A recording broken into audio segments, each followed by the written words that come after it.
দেখাইছে যিটো মৰম দেখুৱাইছে তাত আমি দলে আপোনালোকৰ প্ৰতি যথেষ্ট সন্তুষ্টি প্ৰকাশ কৰিছো। ইতিমধ্যে এই 2 দিন ইয়াত ঘূৰা-ঘূৰি কৰি ইয়াৰ আগতে মই আপোনালোকৰ লগত মত বিনিময় কৰি যিটো কথা আমি বুজি পাইছো যে বিপিএফ দলৰ প্ৰতি আপোনালোকৰ যথেষ্ট আস্থা আছে। আপোনালোকৰ সুখ দুখৰ, আপোনালোকৰ ভাল বেয়াৰ, আপোনালোকৰ উন্নতি অৱনতিৰ কথাবিলাক ইতিমধ্যে আমাৰ দলৰ সভাপতি মহোদয়ৰ কৰ্ণগোচৰ মই কৰিছো।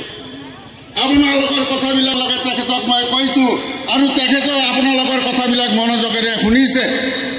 আজি তেখেতে আপোনালোকৰ ওচৰত আছে, অলপ পিছতে তেওঁ ভাষণ প্ৰসংগত হয়তো ভাষণত আপোনালোকৰ কথাবিলাক ক'ব আৰু আপোনালোক হাগ্ৰামা মহিলাই ডাঙৰীয়াৰ লগত থাকিব আৰু তেখেতৰ লগত থাকি আপোনালোকৰ অঞ্চলৰ উন্নতিৰ কথা যে আপোনালোকে চিন্তা কৰিব, এই কথাটো আজিৰ সভাই কিন্তু ইয়াত প্ৰমাণ কৰিছে। এই দুটাকৈ পঞ্চায়তৰ হাজাৰ হাজাৰ মানুহ ইয়াত সমবেত হৈছে। আপোনালোকে নিজৰ ভাঙি ইয়াত আহিছে, গতিকে আপোনালোকক দেখা পাই তেখেতে নথাই যথেষ্ট সন্তুষ্ট হৈছে, আনন্দিত তেখেত হৈছে। আপোনালোকে দাবী কৰিছে, আপোনালোকে বিচাৰিছে যে আমাৰ দলৰ সভাপতি ডাঙৰীয়াই একদিন আপোনালোকৰ তাত যাব লাগে, বহিব লাগে, কথা পাতিব লাগে। তেখেতে যাব, আপোনালোকৰ তাতেও যাব, আপোনালোকৰ লগতো কথা পাতিব আৰু আপোনালোকৰ লগত মিলিজুলি আপোনালোকৰ লগত আলাপ আলোচনা কৰি আপোনালোকৰ সমস্যাবিলাক সমাধান কৰাৰ কাৰণে তেওঁ চেষ্টা কৰিব। ৰাইজ, আমাৰ যথেষ্ট সমস্যা আছে, আমাৰ অসুবিধা আছে, আমাৰ বহুত সমস্যা আছে, আমাৰ বহুত অসুবিধা আছে। আৰু এই সমস্যা মানুহৰ কথা কওঁ, আমাৰ সংখ্যালঘু মানুহৰ কথা কওঁ, তেতিয়াহ'লে আমি বুজিম যে আমাৰ সংখ্যালঘু মানুহৰ সমস্যা যথেষ্ট বেছি আছে। আমাৰ ডি ভোটাৰৰ সমস্যা আছে, আমাৰ NRCৰ সমস্যা আছে, আমাৰ মাটিৰ সমস্যা আছে, চাকৰি বাকৰিৰ সমস্যা আছে, ডেজিগনেটেড কেম্পৰ সমস্যা আছে। এই সমস্যাবিলাক একমাত্ৰ হাগ্ৰামা মহিলা ডাঙৰীয়াই আমাক সমাধান কৰি দিব পাৰিব।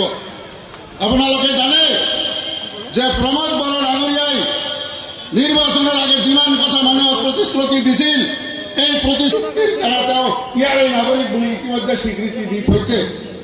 গতিকে আমি BTCৰ মানুহ, আমি BTCৰ বাসিন্দা। আমাৰ মাটিৰ পাট্টা প্ৰমোদ বড়ো ডাঙৰীয়াই দিব নোৱাৰে। আমাক মাটিৰ পাট্টা দিলে একমাত্ৰ হাগ্ৰামা মহিলাই ডাঙৰীয়াইহে দিব পাৰিব আৰু তেখেতে দিব।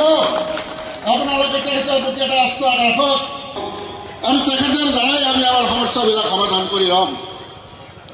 গতিকে বন্ধুসকল, মই দীঘলীয়া বক্তব্য নাৰাখো।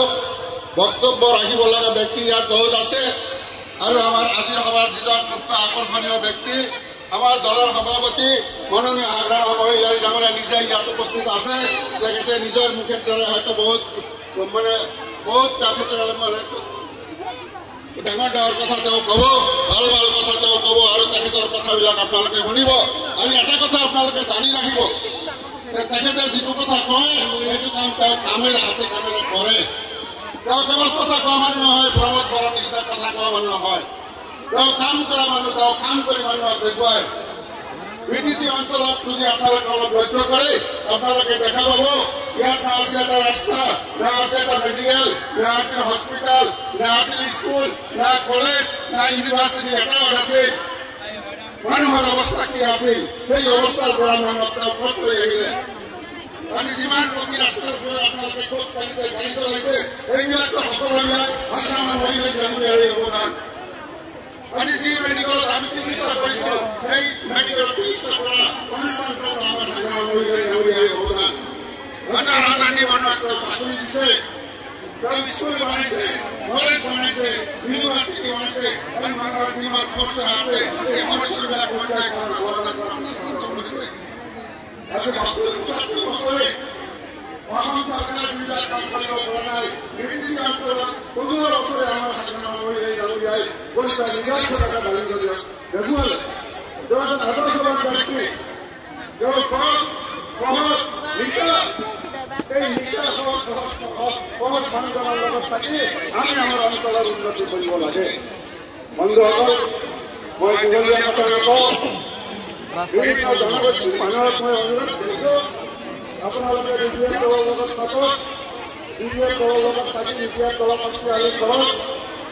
ইয়াত বিভিন্ন খেল হৈছে, খেলৰ সভাপতি সম্পাদকসকল আছে, তেখেতসকলে বিধান দিয়া জনগোষ্ঠীৰ কথাবিলাক বিজাকৈ চিন্তা কৰি আছে। ইতিমধ্যে নাৰায়ণ নামটোকে আমাৰ দলৰ ঠিক মহোদয়ৰ তেখেতসকলে আলোচনাও কৰিছে।